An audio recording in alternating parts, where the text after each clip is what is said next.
بسم اللہ الرحمن الرحیم۔ آج چونکہ رمضان المبارک کا پہلا جمعہ ہے اور جمعے کی اہمیت بہت زیادہ ہے اسلام میں، چھوٹا سا ایک میسیج دوں گی جمعے کے حوالے سے، اور یہ میرا کوئی لیکچر نہیں ہوتا، کوئی تقریر نہیں ہوتی، جسٹ ایک ریمائنڈر ہوتا ہے، یاد دہانی ہوتی ہے کہ میری اس یاد دہانی کی وجہ سے اگر آپ کے معمولات میں کچھ تھوڑی سی تبدیلی آ جائے تو میں یہ سمجھوں گی کہ میرے لیے بہت بڑی سعادت کی بات ہے۔ بہت ساری احادیث ہیں اس دن کے بارے میں کہ جمعہ ویسے ہی عام جمعہ جو عام دنوں کا جمعہ ہوتا ہے وہ یوم عید ہے۔ نبی پاک صلی اللہ علیہ وآلہ وسلم نے فرمایا اور اس کی وجہ بھی بیان کی۔ اس کی وجہ یہ ہے کہ خلق فیہ آدم، اس میں آدم علیہ السلام کی تخلیق ہوئی تھی، اس لیے یہ عید کا دن ہے۔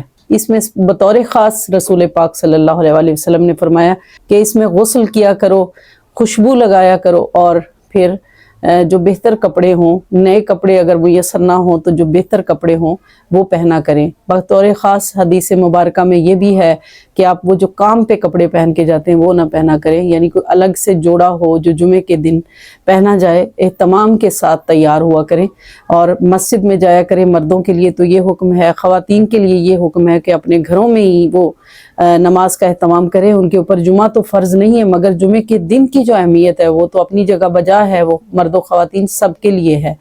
تو مردوں کے لیے مسجد میں پہلے جانا، سب سے پہلے جانا، زوال کا جیسے وقت ہوتا ہے اس میں سب سے پہلے جانا ایسے ہے جیسے کسی نے اونٹ کی قربانی کی ہو، اور جو دوسرے گھنٹے میں گیا زوال کے ٹائم کے بعد اس کے لیے ایسے ہے جیسے اس نے گائے کی قربانی کی ہو، اور جو تیسرے گھنٹے میں گیا زوال کے وقت کے بعد یعنی اس کے بعد گیا تو اس کے لیے ایسے ہے جیسے اس نے بکری کی قربانی کی ہو، اور جو اس کے بعد گیا اس کے لیے ایسے ہے جیسے کسی نے مرغے کی قربانی کی ہو، اور اس طرح سے ثواب جو ہے اس میں کمی ہوتی جاتی ہے۔ تو اس لیے ہمیں مرد حضرات کو، بھائیوں کو خاص طور پہ کوشش کرنی چاہیے کہ اپنے معاملات زندگی چھوڑ چھڑا کے سب جمعے کے لیے مسجد میں وقت سے پہلے جائیں، اور چونکہ قرآن مجید میں بھی اس کی فرضیت کے بارے میں بہت زیادہ تاکید ہے۔ وَإِذَا نُودِيَ لِلصَّلَاةِ مِنْ يَوْمِ الْجُمْعَةِ فَاسْعَوْا إِلَىٰ ذِكْرِ اللَّهِ وَذَرُوا الْبَيْعَ فَاسْعَوْا إِلَىٰ ذِكْرِ اللَّهِ وَذَرُوا الْبَيْعَ،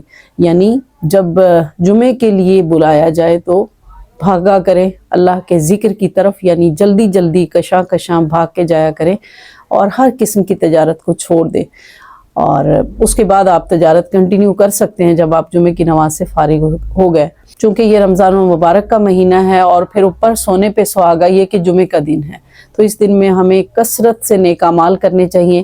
اور ہم میں سے بہت سارے لوگ ایسے ہیں جو بہت کثرت سے درود پاک پڑھتے ہیں، جو بہت کثرت سے نیکی کرتے ہیں، نوافل ادا کرتے ہیں، صلاۃ التسبیح کا اہتمام بھی کیا جاتا ہے، مگر اس کے ساتھ ساتھ ہم چغلی چھوڑ دیں، جھوٹ چھوڑ دیں، غیبت چھوڑ دیں، ایک دوسرے سے لڑنا جھگڑنا چھوڑ دیں، برے خیالات چھوڑ دیں، تو ان ساری نیکیوں سے پھر جو آپ کے سینے میں نور بھرے گا انشاءاللہ وہ سارا سال کنٹینیو رہے گا، سارا سال آپ کے ساتھ رہے گا۔ تو آج کے دن کرنے کے جو کام ہیں ان میں سے سب سے اہم کام تو یہ ہے کہ ہم حدیث پاک کے مطابق نہائیں دھوئیں، خوشبو لگائیں، اور پھر اچھے سے تیار ہوں اور عبادت کا خاص اہتمام کریں۔ نفلی عبادات میں آپ کے نوافل بھی ہو سکتے ہیں، صلاۃ التسبیح بھی ہو سکتی ہے، اس کے علاوہ آپ اور کوئی ذکر اذکار بھی، تسبیحات بھی پڑھ سکتے ہیں، اور اس کے ساتھ ساتھ جو ہم نہیں کرتے زیادہ تر وہ ایک ریمائنڈر دینا تھا کہ ہم غصہ نہیں چھوڑتے، ہم چغلی نہیں چھوڑتے، ہم غیبت نہیں چھوڑتے، روزہ بھی رکھا ہوتا ہے، نیک اعمال بھی کر رہے ہوتے ہیں، تسبیح بھی چل رہی ہوتی ہے، مگر ساتھ ساتھ ہم یہ کام بھی کر رہے ہوتے ہیں اور پلاننگ بھی کر رہے ہوتے ہیں کہ کسی کو کیسے ہرانا ہے اور کسی کو کیسے نیچے دکھانا ہے، اس نے مجھے یہ کہا تھا تو میں نے اس کا جواب کیسے دینا ہے۔ تو یہ خاص طور پہ ان چیزوں کو اگر ہم آج کے دن میں یہ عہد کر لیں اور اپنا دل ان ساری چیزوں سے صاف کر لیں اور معاف کریں، لوگوں کو معاف کریں آج کے دن، اسپیشلی جمعے کے دن، کیونکہ یہ معافی کا دن ہے۔ اللہ ہماری مغفرت فرما رہا ہے، ہمیں معاف کر رہا ہے اور ہمارے پہ فضل کر رہا ہے۔ کیا ہم نے خطائیں نہیں کی؟ کیا ہم نے زیادتیاں نہیں کی؟ کیا ہم نے ظلم نہیں کیے ہوئے؟ کیا ہم نے اپنی جانوں پہ ظلم نہیں کیے؟ مگر وہ کہتا ہے کہ میری بارگاہ میں آ جاؤ تو سب معاف ہو جائے گا۔ تو کیا اللہ جو ہمیں معاف کرنے والا ہے، اللہ جو ہمیں معاف کرتا ہے، ہماری خطاؤں پہ پردہ ڈالتا ہے، ہمیں معاف کرتا ہے، تو ہم بھی اللہ کے بندے بن جائیں اور اللہ کی اس سنت پہ عمل کرتے ہوئے دوسرے انسانوں کو معاف کرنا سیکھیں۔ اور دوسرے رشتہ داروں کو معاف کرنا سیکھیں. آج کے دن معاف بھی کرنا ہے, غیبت بھی نہیں کرنی, جھوٹ بھی نہیں بولنا اور چغلی بھی نہیں کرنی, اور اپنے آپ کو ہمہ تن گوش رکھنا ہے, مصروف رکھنا ہے.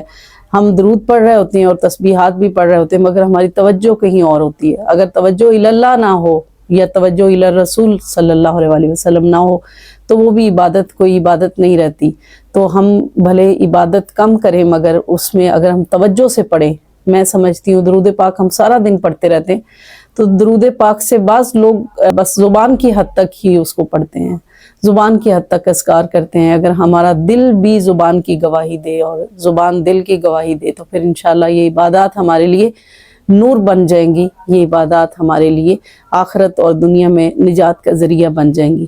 آج کے دن میں کثرت درود پاک بھی کرنی ہے, اور سب سے امپورٹنٹ بات, چونکہ رمضان کا مہینہ جا رہا ہے, آپ کے ارد گرد بہت سے ایسے لوگ ہوں گے جو ضرورت مند ہوں گے. آپ آج کے دن صدقہ و خیرات کریں, اپنے فوت شدگان کے لیے صدقہ و خیرات کریں. فرمایا السخی و حبیب اللہ ولو کان فاسقا, سخی اللہ کا دوست ہے اگرچہ کہ وہ فاسق یعنی گناہگاری کیوں نہ ہو. تو یہ سخاوت کا عمل ایسا عمل ہے جو اللہ کو بہت پسند ہے. نماز پڑھنے سے آپ کے کوئی پیسے نہیں لگتے, روزہ رکھنے سے بھی آپ کے کوئی پیسے نہیں لگتے, اور نوافل اور تسبیحات پڑھنے سے بھی آپ کے پیسے نہیں لگتے. یہ جو مال ہوتا ہے یہ انسان کو بہت عزیز ہوتا ہے. تو یہ سب سے مشکل عبادت سخاوت ہے. اس لیے آپ پلیز آج کے دن, چونکہ جمعہ کا دن ہے, رمضان المبارک کا دن ہے, رمضان المبارک میں یہ سعادت ہمیں میسر آ رہی ہے, اور یہ زندگی کی ساعتیں ہمیں پتہ نہیں دوبارہ ملیں یا نہ ملیں. ایک فرض کا ثواب 70 فرضوں سے لے کر 700 گنا تک بڑھا دیا جاتا ہے, اور نفلوں کا ثواب فرضوں کے برابر کر دیا جاتا ہے. اگر ہم صدقہ و خیرات بھی کریں گے تو وہ ظاہر ہے اسی حساب سے ہمیں ملے گا. اس سارے صدقہ و خیرات کے عمل میں آپ ریاکاری سے بھی بچیں. یہ چھوٹی چھوٹی چند ایک گزارشات تھیں جو مجھے آپ کے گوش گزار کرنی تھی. اللہ تعالی ہمیں ان نعمتوں سے, ان برکتوں سے, ان رحمتوں اور برکتوں کی ساعتوں سے بھرپور فائدہ اٹھانے کی توفیق عطا فرمائے. وما علیہ الا البلاغ.